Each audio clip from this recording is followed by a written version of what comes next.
Issue লৈ পেলাই কথা পাতিছে ফোনটো কাটি পেলাই আমাক পইচা কথাখিনি বোলে পইচাটো হেৰি মেডিকেলৰ পইচাখিনি গোটাই মই দায়িত্ব লৈছোঁ তাইৰ হৈ 3টা কিস্তি পে'মেণ্টটো হ'ব হোৱাৰ পাছত 3টা কিস্তি পে'মেণ্টৰ কথাটো ক'লোৱেই মই আপোনালোকক সেনেকৈ চিষ্টেমত হ'ব কিন্তু আজি এতিয়ালৈকেতো এতিয়া যুৱতীগৰাকীয়ে কি ক'লে ফোনত সেইটো মহবুবুল হকে জানিব মানে আপোনালোকৰ সন্মুখতে কথা পতা নাছিলে জানো সন্মুখত কথা পাতিছে কথা পতা না কিন্তু তাইৰ কথাখিনিতো আমি গম নাপাওঁ না কথা পাতিছে এতিয়া আপোনালোক কেনেকৈ নিশ্চিত যে ফোনটো তাইকে কৰিছে বেলেগকো কৰিব পাৰে না ডাইৰেক্ট কৈছে যে নন্দিনী এনেকুৱা নন্দিনী বুলি নাম কৈছে কিন্তু সেই মুহূৰ্তত আকৌ নিউজত ওলাই আছে যে মানে কি নন্দিনীক 8 ঘণ্টা ধৰি জেৰা চলাইছে জেৰাৰ সময়ত চাগে ফোন ল'ব নিদিয়ে তো মহিবুল হকে বা কেনেকৈ ফোন কৰিলে নন্দিনীক বা থানাৰ ভিতৰত কি জেৰা চলালে এইটো প্ৰশাসনেহে জানিব আৰু মহিবুল হকে জানিব আচৰিত কথা জেৰাৰ সময়ত অপৰাধীৰ তাতে ফোন থাকে সেই অপৰাধীক মহিবুল হকে কথা পাতে তাৰপাছত আমি গুচি গ'লোঁ তাতে মেঘালয় আমাৰ MD ছাৰ গ'ল লগত 1 to 10 সলিউশ্যনৰ MD জন আছে তেখেত গ'ল মই গ'লোঁ আৰু তেখেতৰ PA জন গ'ল PA নেকি নাজানো আৰু তেখেতৰ সহায়কাৰী বিশ্বজিৎ বোলা এজন ব্যক্তি মেঘালয়ত লৈ গ'ল ষ্টেমত বহিলোঁ আমি তাতে মহবুবুল হকৰ লগত আমি কথা পাতিলোঁ মহবুবুল হকে তাৰ পৰা ফোন মাৰিছে নন্দিনীক ফোন মাৰি গোটেই সমস্ত বিৱৰণ লৈ পেলাই আমাৰ লগত কথা পাতিছে কৈছে কি তোমালোকে চিন্তা কৰিব নালাগে ট্ৰিটমেণ্টৰ দায়িত্বত মই মিডলমেন হিচাপে মই থাকিলোঁ আজি ভিতৰত 5 লাখ টকা তোমালোকক দিয়াৰ ব্যৱস্থা কৰি দিম মহবুবুল হকে দায়িত্ব লৈছে কৈছে কি 5 লাখ টকা 3টা কিস্তিৰ পইচাটো পে'মেণ্ট কৰিম মেডিকেলত যিমান হয় 5 লাখ টকা দিয়াৰ ব্যৱস্থা কৰিম মাজতে আৰু এটা পে'মেণ্ট মেডিকেলত হ'ব যিমান বিল হয় ইনলিমত যেতিয়া ৰিলিজ হ'ব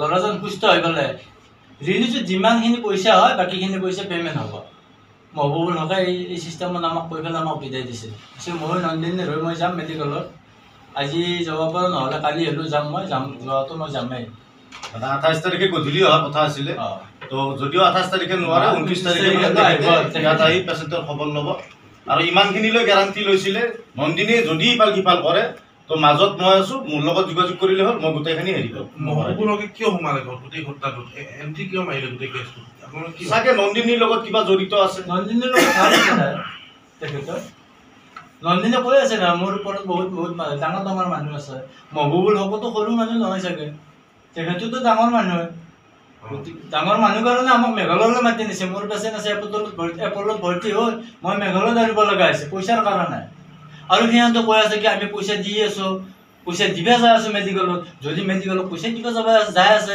মই মেঘালয়লৈকে কিয় দৌৰিলোঁ পইচাৰ কাৰণে সিহঁতে য'ত মাতিছে মই নিজে দৌৰি আছোঁ আৰু সিহঁতে মিডিয়াত কৈ আছে কি আমি মেডিকেলত পইচা লৈ যাই আছোঁ সিহঁতে পইচা লোৱা নাই আমাক উলিয়াই দিছে মেডিকেলৰ পৰা আপোনালোকে বিশ্বাস কৰে নেকি সেইটো কথা সিহঁতক মাৰি পেলাই মই উলিয়াই দিছোঁ পইচা নলাই পেলাই মই স্বয়ং পইচাৰ কাৰণে মই ষ্টেম পৰ্যন্ত দৌৰিছোঁ পইচা দিলে নাই পিছত হা পইচা দিলে নাই ষ্টেমে নাই ষ্টেমে আজিলৈকে খবৰেই নল'লে পইচাটো দূৰৰে কথাহে দিলে খবৰেই নল'লে ষ্টেমৰ মালিকো খবৰ নল'লে ভাবিছিলোঁ তেখেতৰ কথাৰ মূল্য আছে কিন্তু এতিয়াহে গম পালোঁ তাৰমানে পৃথিৱীখনত যে এনেকুৱা চক্ৰান্ত চলি আছে টকাৰ বলত কেনেকুৱা যে ৰাজনীতি হৈ আছে আমিতো নাজানো ভাই আমি বহু সৰু মানুহ কিন্তু মহিবুল হকেও কিন্তু খুব জোৰ দিছিলে যে মই মাজত আছোঁ আপোনালোকে কেছটো উঠাই লওক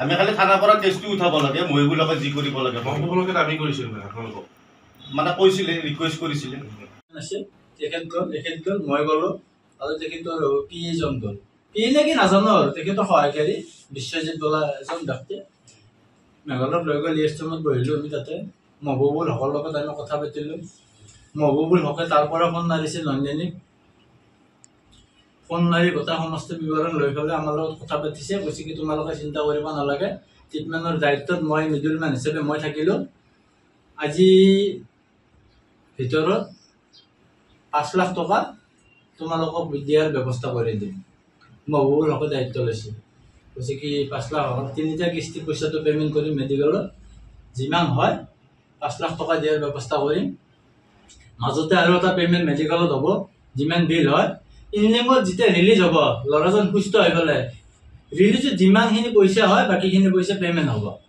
মহবুবুল হকে এই চিষ্টেমত আমাক কৈ পেলাই আমাক বিদায় দিছে। 27 তাৰিখে নোৱাৰে 29 তাৰিখে ইয়াত আহি পেচেণ্টৰ খবৰ ল'ব আৰু ইমানখিনিলৈ গেৰাণ্টি লৈছিলে নন্দিনীয়ে যদি ইফাল সিফাল কৰে তো মাজত মই আছো, মোৰ লগত যোগাযোগ কৰিলে হ'ল, মই গোটেইখিনি হেৰি কৰিম। মহবুবুলকে কিয় সোমালে গোটেই ঘটনাটোত এন্ট্ৰি কিয় মাৰিলে গোটেই কেছটোত চাগে নন্দিনীৰ লগত কিবা জড়িত আছে। নন্দিনীৰ লগত ভাল পেলাই তেখেতৰ নন্দিনী কৈ আছে না মোৰ ওপৰত বহুত ডাঙৰ ডাঙৰ মানুহ আছে। মহবুবুল হকতো সৰু মানুহ নহয় চাগে, তেখেততো ডাঙৰ মানুহ। ডাঙৰ মানুহ কাৰণে আমাক মেঘালয়লৈ মাতি নিছে। মোৰ পেচেণ্ট আছে এপলত ভৰ্তি হ'ল, মই মেঘালয়ত আনিব লগা হৈছে পইচাৰ কাৰণে। আৰু সিহঁতে কৈ আছে কি আমি পইচা দি আছো, পইচা দিবা যাই আছো মেডিকেলত। যদি মেডিকেলত পইচা দিব যাই আছে, মই মেঘালয়লৈকে কিয় দৌৰিলো পইচাৰ কাৰণে? সিহঁতে য'ত মাতিছে মই নিজে দৌৰি আছো, আৰু সিহঁতে মিডিয়াত কৈ আছে কি আমি মেডিকেলত পইচা লৈ যাই আছো। সিহঁতে পইচা লোৱা নাই, আমাক উলিয়াই দিছে মেডিকেলৰ পৰা। আপোনালোকে বিশ্বাস কৰে নেকি সেইটো কথা? সিহঁতক মাৰি পেলাই আমি উলিয়াই দিছো পইচা নলাই পেলাই। মই স্বয়ং পইচাৰ কাৰণে মই ইউএছটিএম পৰ্যন্ত দৌৰিছো। পইচা দিলে নাই পিছত? পইচা দিলে নাই ইউএছটিএমে? নাই, ইউএছটিএমে আজিলৈকে খবৰে নললে। পইচাটো দিলৰে কথাহে দিলে, খবৰে নললে। ইউএছটিএমৰ মালিকো খবৰ নললে। ভাবিছিলো তেখেতৰ কথাৰ মূল্য আছে, কিন্তু এতিয়াহে গম পালো তাৰমানে পৃথিৱীখনত যি এনেকুৱা চক্ৰান্ত চলি আছে, টকাৰ বলত কেনেকৈ যি ৰাজনীতি হৈ আছে আমিতো নাজানো ভাই, আমি বহু সৰু মানুহ। কিন্তু মহিবুলকেও কিন্তু খুব জোৰ দিছিলে যে মই মাজত আছো, আপোনালোকে কেছটো উঠাই লওক। আমি খালি থানাৰ পৰা কেছটো উঠাব লাগে, মহিবুলকে যি কৰিব লাগে। মহবুবুলকে দাবী কৰিছিল মানে কৈছিলে, ৰিকুৱেষ্ট কৰিছিলে। তাৰপিছত তেওঁ যে মহবুবুল হকে যে সেই যুৱতীগৰাকীৰ লগত কথা পাতিছিল, অভিনেত্ৰীগৰাকীৰ লগত ফোনত গাৰ্জেন আহিছে, গাৰ্জেনে পুলিচে লগ লগাই দিছে মোক। পুলিচে লগ লগাই দিয়াৰ পাছত গাৰ্জেনে কৈছে মেডিকেল পেচেণ্টৰ অৱস্থা কেনেকুৱা? মই আপোনালোকে যোৱাই নাই, মোক খুজি কিয় আছে? কৈছে কি আমি যোৱা নাই আৰু মানে এই মানুহ কিবা ক'ব বুলি হেৰি কৰি কিবা কিবি বেং বেং কথা কৈ পেলাই তাৰমানে কথাখিনি উৰাই দিছে। কৈছে কি এতিয়া কি বিচাৰা? মই এতিয়া এইবিলাক বিচৰা সময় নাই, মোক পেচেণ্টটো মোক ভাল লাগে। মই ট্ৰিটমেণ্টৰ ক্ষেত্ৰত মই গুৰুত্ব দি আছো, মই আৰ্থিকভাৱে দুৰ্বল, মই অ'ত পইচাৰ মাথা মাৰি আছো। তাৰপাছত কৈছে আমি মেডিকেল ছাপোৰ্টটো কৰাই দিম। দেউতাকে কৈছে মেডিকেল ছাপোৰ্ট তোমালোকক যিমান লাগে দিম, আজিৰ পৰা তোমালোকে আৰু চিন্তা কৰিব নালাগে। মই ঠিক আছে, সেইটো দিলে মোৰ আপত্তি নাই, এতিয়া খালি মোৰ পেচেণ্টটো সুস্থ হ'ব লাগে। ছাপোৰ্ট দিম বুলি ভালে কি কৰিলে, সি দিলে নেকি ইউএছটিএমৰ মালিক মহবুবুল হক। তাৰ আগতো তাৰ কৈয়ে আছিল, নন্দিনী কাশ্যপে কৈ আছিল মোৰ বহুত ওপৰৰ মাল আছে, আপোনালোকেতো মোক একো কৰিব নোৱাৰা। তাৰে আগতো কৈ আছিল, সেইকাৰণে আমাক সাহসো পোৱা নাছিলো আগবাঢ়িব। আমিতো জানো আৰু কম দামী মানুহতো ইয়াৰ আইন কানুনৰ ইমান মূল্য নাই, গতিকে আমিতো ইমান আগবাঢ়িব নোৱাৰিম। সেইদিনা গম পালো নন্দিনী সঁচাকৈ ওপৰৰ মাল, নন্দিনী যে সঁচাকৈ ওপৰৰ মাল আমি সেইদিনা গম পালো। যে ইউএছটিএমৰ মালিকৰ কথা আহিল, বোলে ইউএছটিএমৰ মালিকে আপোনালোকক মাতিছে, গাৰ্জেনে ক'লা।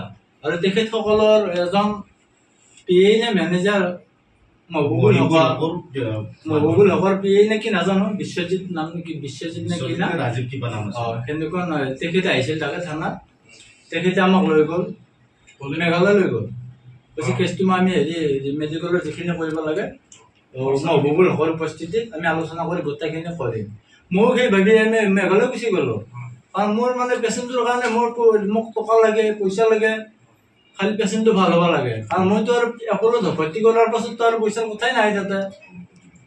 তাৰপাছত আমি গুচি এম্বুলেঞ্চত ভাগিনৰ লগত নেমলৈ তোমালোক যোৱা, পইচা পাতি কিবা অলপ দি, পইচা দিয়াৰ আগত মই আকৌ আমাৰ এম ডি ছাৰক ফোন মাৰিছোঁ। 1-10 চলিউশ্যন কোম্পানীৰ এম ডি ছাৰক ফোন মাৰিছে। এম ডি ছাৰ ফোন উঠাই লগে লগে কিন্তু এম ডি ছাৰ স্পটত গৈছে, তেখেতো গৈছে, তেখেতে অলপ পইচা দিলে, তেখেতৰ হাতত পইচা দিছে, গুগল পে' মাৰি দিছে।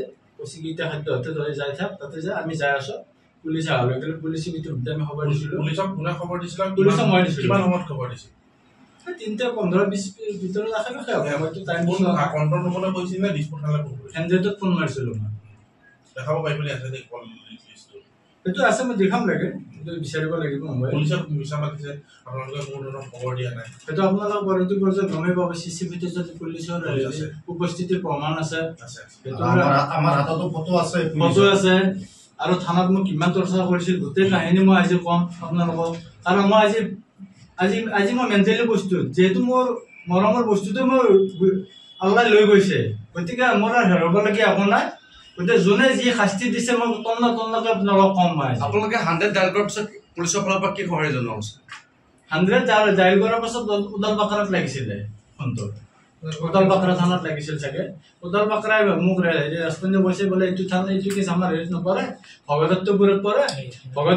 ভগদত্তপুৰত আমি হেৰি কৰি দিছোঁ, কনফাৰেন্স কৰি ফোন লগাই দিছোঁ, সিহঁতে আহি আছে তালৈকে। পুলিচ আধা ঘণ্টামানৰ ভিতৰত আহিছিল নেকি ন? পুলিচ আধা ঘণ্টামানৰ ভিতৰত আহি পাইছে, আহি স্পটটো চাইছে, ভেৰিফিকেশ্যন কৰিছে।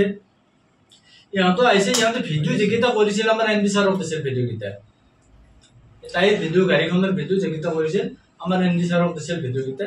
1 to 10 চলিউশ্যন কোম্পানীৰ এম ডি ভিডিঅ'কেইটা আমি পুলিচক দেখালোঁ, বোলে এইখন গাড়ী এই অহাৰ পাছত আমি এখন এজাহাৰ লিখিলোঁ। তাত এজাহাৰ লিখি পেলাই তাতে ট্ৰেফিক আইচি আছিল নেকি, বিজেশ দাস বুলি কোন আছিল, নামটো সঠিককৈ মই নাজানো, বিজেশ দাসে হ'ব চাগে। তাৰপাছত এজাহাৰখন দিলোঁ, তেওঁলোকে ক'লে সেনেদি নহ'ব, অকল এই ল'ৰাৰ ডকুমেণ্টছ লাগিব, কিবা কিবি লাগিব, এইখন দিলে নহ'ব, এনেকৈ কিবা কৈ পেলাই আমাক পঠাই দিলোঁ। কৈছে কি দেৰিকৈ আনিব, ভাটিবেলালৈ আহিব, ল'ৰাৰ আধাৰ কাৰ্ড লাগিব। সেই টাইমত চাওক আপোনালোকে, আমি মেণ্টেলি আছোঁ কিমান ওচৰত, ল'ৰাৰ আধাৰ কাৰ্ড আনিব লাগে, ল'ৰাৰ লাইচেঞ্চ লাগে, গাড়ীৰ RC লাগে, পান কাৰ্ড লাগে, তেতিয়া এই এজাহাৰখন সিহঁতে একচেপ্ট কৰে। মানে তেতিয়াৰ পৰা এটা ভেকু ভাওনা চলাই সেই আৰম্ভণি। আৰু মোবাইলটো লাগে, মোবাইলটোৰ পৰা কি কানেকশ্যন আছে এক্সিডেণ্টৰ লগত মই গম নাপাওঁ আজিলৈকে। ল'ৰাজনৰ মোবাইল লাগে, ল'ৰাজনৰ মোবাইল আছে নে নাই সেইটো পিছৰ কথা। আৰু ল'ৰাজনৰ মোবাইলটো লাগে, IMEI নম্বৰ লাগে, এইখিনি কৈ আমাক খেদাই দিছে, কৈছে ভাটিবেলা গোটেইখিনি। কিমান সময় দিলো? এইটো ৰাতিপুৱাৰ ঘটনা, আগৰবেলাৰ ঘটনা। থানা কৈছে পিছত লৈ হ'ব, এজাহাৰখনৰ লগত গোটেই ডকুমেণ্টছখিনি লাগিব, নহ'লে কিন্তু কেছটো নহ'ব। তাৰপাছত আৰু সেই সময়ত আমিতো আৰু মেণ্টেলি ইমান হেৰি হোৱা নাই, প্ৰস্তুত হৈ থকা নাই। আমি গুচি গ'লোঁ, আকৌ মেডিকেল গ'লোঁ, তাক হেৰি কৰি তাৰ যেতিয়া পৰিস্থিতিটো চালোঁ, তাক ICUত ভৰ্তি কৰিব লগা হৈছে। তাক ICUত চাৰ্জাৰী ICUত ভৰ্তি কৰালোঁ, কৰি পেলাই আমি আকৌ আহিছোঁ নেকি থানাত, 2-3টামান বজাত আকৌ থানাত আহিছোঁ। আৰু এটা কথা সুধিব বিচাৰিছোঁ, সেইদিনাখন